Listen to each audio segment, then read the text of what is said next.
हम सब लोग कार्तिक मास के 13वें दिन की कथा श्रवण करते हैं। हे राजन, इस प्रकार उनको धर्मपूर्वक राज्य का राज करते देख देवता क्षुब्ध हो गए।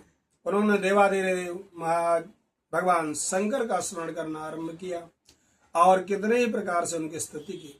तब भक्तों की मनोकामना पूर्ण करने वाले भगवान शंकर नारद जी को बुला करके देव कार्य करने की इच्छा से उनको देवपुरी भेजा। नारद जी भगवान शंकर की आज्ञा से देवपुरी गए। इंद्र आदि सभी देवताओं ने उनका स्तुति की। उत्कंठा भरे दृश्य से नारद जी की ओर सब लोगों ने देखा। अपने सब दुख को कहकर उनको नाश करने की प्रार्थना की। तब देवर्षि ने कहा, मैं सब कुछ जानता हूं, इसलिए मैं देवराज दैत्यराज जालंधर के पास जा रहा हूं। ऐसा करके देवताओं को आश्वासन देकर वे नारद जी जालंधर की सभा में पहुंचे।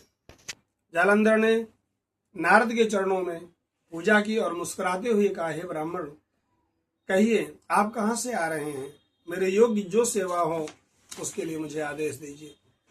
नारद जी बोले, हे दानवराज जालंधर, आप धन्य हैं, क्योंकि इस समय सब रत्नों के भोक्ता आप हैं।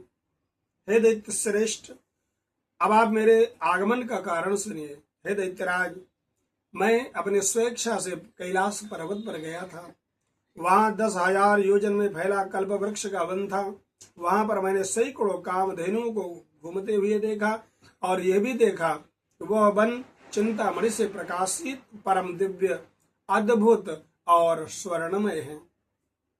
मैंने वहां पार्वती के साथ भगवान शंकर को देखा, जो सर्वांग सुंदर, गौरवर्ण, त्रिनेत्र और मस्तक पर चंद्रमा धारण किए हुए।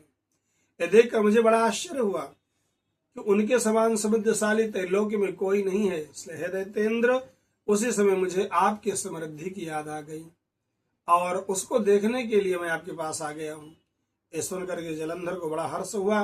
उसने देवर्षि को अपनी सब समृद्धि दिखा दी। उसे देखकर देवताओं का आकार करने के इच्छुक शिव प्रेरित नारद ने जालंधर की बड़ी प्रशंसा की और कहा, निश्चित ही आप त्रैलोक्य पति होने के योग्य हैं। आपके लिए कोई ऐसा विचित्र बात नहीं है। मैं देखता हूँ आपके पास सब कुछ है, किसी बात की कोई कमी नहीं है। ऐरावत, उच्चैश्रवा, घोड़ा, कल्प वृक्ष और कुबेर की सारी नदियां आपके पास है। मणियों और रत्नों के ढेर भी आपके पास लगे हुए हैं।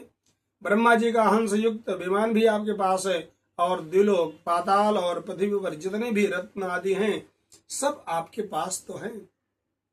मैं आपके इस प्रकार के रत्न ऐश्वर्य को देख करके बड़ा प्रसन्न हूं। आपके पास कोई स्त्री रत्न नहीं है, इसलिए आपको ये सब कुछ फीका है। आप कोई स्त्री ग्रहण करो। नारद जी के इस प्रकार वचन कह करके दैत्य काम से व्याकुल हो गया और उसने नारद जी से पूछा, ऐसी स्त्री कहाँ मिलेगी जो सब रत्नों में श्रेष्ठ हो? यदि ऐसा रत्न कहीं मिले तो मैं अवश्य लाऊंगा।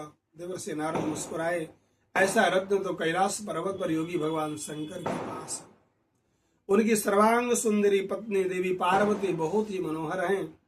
उनके समान सुंदरी मैंने आज तक कहीं नहीं देखा। शंकर जी से बढ़कर समृद्धिवान दूसरा कोई नहीं है।